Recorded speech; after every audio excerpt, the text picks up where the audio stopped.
विश्व प्रसिद्ध अजंता की गुफाएं मानवीय इतिहास में शिल्पकला और चित्रकला के सबसे शानदार उदाहरण हैं। देश की आर्थिक राजधानी मुंबई से करीब 450 किलोमीटर दूर अजंता की गुफाओं को बड़े बड़े पहाड़ों और चट्टानों को काटकर तैयार किया गया था, जो आकार में एक घोड़े की नाल की तरह है। सह्याद्री पर्वतमाला में बनी ये गुफाएं औरंगाबाद के पास वघौरा नदी के पास स्थित हैं।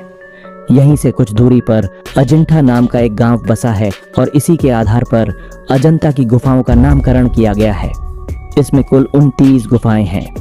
यहाँ की दीवारों और छतों पर भगवान बुद्ध से जुड़ी विभिन्न घटनाओं को बखूबी दिखाया गया है। यहाँ 2 तरह की गुफाएं हैं, विहार और चैत्य गृह। विहार की संख्या 25 है तो चैत्य गृहों की संख्या 4 है। एक और विहार का इस्तेमाल बौद्ध रहने के लिए करते थे तो चैत्य गृह का इस्तेमाल ध्यान स्थल के रूप में किया जाता था। इन गुफाओं के अंत में स्तूप बने हैं जो भगवान बुद्ध का प्रतीक है। कब हुई खोज?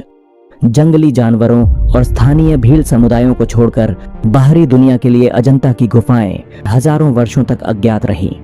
इन गुफाओं की खोज 1819 में मद्रास रेजिमेंट के एक युवा सैन्य अधिकारी जॉन स्मिथ ने की थी। फिर 1983 में इसे यूनेस्को द्वारा विश्व विरासत स्थल की सूची में शामिल किया गया। कहा जाता है कि जॉन स्मिथ शिकार की तलाश में निकले थे। तभी उन्होंने वघौरा नदी के सामने एक गुफा के मुहाने को देखा जो इंसानों द्वारा बनाया हुआ लग रहा था। इसके बाद वह अपनी टीम के साथ गुफा में गए। वहां उन्होंने दीवारों में शानदार नक्काशी देखी और उनके सामने ध्यान लगाते बुद्ध की एक प्रतिमा थी। उन्होंने अपने नाम को बोधिसत्व की एक मूर्ति पर उकेरा। स्मिथ के इस खोज की खबर दुनिया में तेजी से फैलने लगी। फिर 1845 में रॉयल एशियाटिक सोसाइटी ने मेजर रॉबर्ट गिल को यहाँ बनी चित्रों की प्रतिकृतियां बनाने के लिए नियुक्त किया। लेकिन रॉबर्ट गिल के लिए यहाँ काम करना आसान नहीं था, क्योंकि यहाँ भीषण गर्मी और वन्य जीवों का खतरा होने के साथ ही भील आदिवासियों का भी खतरा था। भील आदिवासी काफी उग्र थे और उन पर न तो कभी किसी भारतीय शासक ने हमला करने की हिम्मत दिखाई और न ही आधुनिक हथियारों से लैस अंग्रेजी सेना ने। रस्सियों और सीढ़ियों की मदद से रॉबर्ट गिल गुफा के अंदर गए और वहां शानदार वास्तुकला और मूर्तिकला को देखकर हैरान रह गए। यहाँ बुद्ध की हजारों छवियां थीं जो आज दुनिया में करोड़ों लोगों को एक सोच के लिए प्रेरित कर रहे हैं। ग्रीक कलाओं से समानता। यहाँ बुद्ध की छवियों के अलावा कई जानवरों, आभूषणों, पहनावों को भी दर्शाया गया था। इनमें ग्रीक कलाओं की तरह समानताएं नजर आ रही थीं, जिसे महज संयोग नहीं कहा जा सकता है। यह इस बात की ओर इशारा करता है कि भारतीय यूनानी संस्कृति का विस्तार करीब 400 ईसा पूर्व सिकंदर महान के दौरान हो गया था। फिर हेलेनिस्टिक काल में यह अफगानिस्तान और भारत के व्यापारिक मार्गों के अलावा चीन और जापान तक तेजी से फैला। रॉबर्ट गिल ने अपने 27 कैनवास को दक्षिण लंदन के क्रिस्टल पैलेस में प्रदर्शित किया, लेकिन 1866 में 23 कैनवास आग में जलकर राख हो गए। इसी बीच 1848 में रॉयल एशियाटिक सोसाइटी द्वारा गठित रॉयल केव टेम्पल कमीशन ने 1861 में भारतीय पुरातत्व सर्वेक्षण की नींव रखी और कुछ निडर विशेषज्ञ इस मुहिम में शामिल हो गए। कई पेंटिंग्स दीवार टूटने से बर्बाद हो गई थीं, तो कुछ को उन्होंने बचा लिया था। इसके बाद 1872 में बॉम्बे स्कूल ऑफ आर्ट के प्रिंसिपल जॉन ग्रिफिथ्स को नई प्रतिकृतियां बनाने की जिम्मेदारी दी गई। उन्होंने अपने छात्रों के साथ मिलकर 300 चित्रों को बनाया। इसके बाद लेडी हेरिंगम ने कलकत्ता स्कूल ऑफ आर्ट की मदद से 1909 में अजंता की गुफाओं की ओर प्रतियां बनानी शुरू की। इसके बाद हैदराबाद के इतिहासकार गुलाम याजदानी ने 1930 से 1955 के बीच अजंता की गुफाओं का व्यापक अध्ययन किया और अपने फोटोग्राफिक सर्वेक्षण को 4 भागों में दुनिया के सामने रखा। याजदानी के योगदानों के लिए उन्हें भारत सरकार द्वारा पद्म भूषण से भी सम्मानित किया गया था।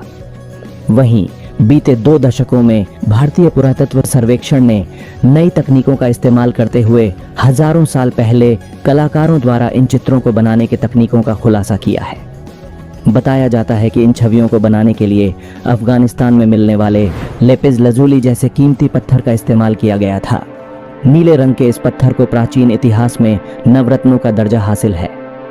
माना जाता है कि अजंता की गुफाओं को सातवाहन काल और वाकाटक काल 2 अलग अलग कालों में बनाया गया है।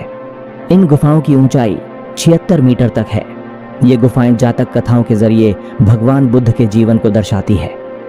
इन गुफाओं को प्रमुख वाकाटक राजा हरिसेन के संरक्षण में बौद्ध भिक्षुओं द्वारा ही बनाया गया था। इतना ही नहीं, यहाँ चंद्रगुप्त द्वितीय के शासनकाल के दौरान भारत आए चीनी बौद्ध यात्री फाहियान और सम्राट हर्षवर्धन के दौर में आए ह्वेनसांग की जानकारी भी मिलती है। अजंता की गुफाओं में एक भाग में बौद्ध धर्म के हीनयान की झलक देखने के लिए मिलती है, तो दूसरे में महायान संप्रदाय की। ज्यादातर गुफाओं में ध्यान लगाने के लिए कमरों के आकार अलग अलग हैं, जिससे साफ है कि ये कमरे एक महत्व के आधार पर बनाए गए होंगे। यहाँ छवियों को बनाने के लिए फ्रेस्को और टेम्पेरा दोनों विधियों का इस्तेमाल किया गया है। इन तस्वीरों को बनाने से पहले दीवारों को रगड़कर साफ किया जाता था, फिर चावल के माइंड, गोंद, पत्तियों और कुछ अन्य रसायनों का लेप चढ़ाया जाता था। सदियों बाद भी इन चित्रों की चमक पहले जैसी बनी हुई है। वहीं इससे करीब 100 किलोमीटर दूर एलोरा की गुफाएं हैं। यहाँ कुल मिलाकर 34 गुफाएं हैं, जिनमें 17 ब्राह्मण, 12 बौद्ध और 5 जैन धर्म से संबंधित हैं। इन गुफाओं को 5वीं से 11वीं सदी के बीच विदर्भ, कर्नाटक और तमिलनाडु के कई शिल्प संघों द्वारा बनाया गया है। हालांकि इसकी शुरुआत राष्ट्रकूट वंश के शासकों द्वारा हुई थी। ये गुफाएं वास्तुकला के रूप में भारत के विविधता में एकता को दर्शाती है। अजंता और एलोरा की गुफाओं में सबसे खास है भगवान बुद्ध की एक सोती हुई प्रतिमा। इस प्रतिमा की सुंदरता किसी को भी मंत्रमुग्ध कर देगी। सच में अजंता की गुफाएं सदियों से निर्वाण का प्रवेश द्वार बनी हुई हैं।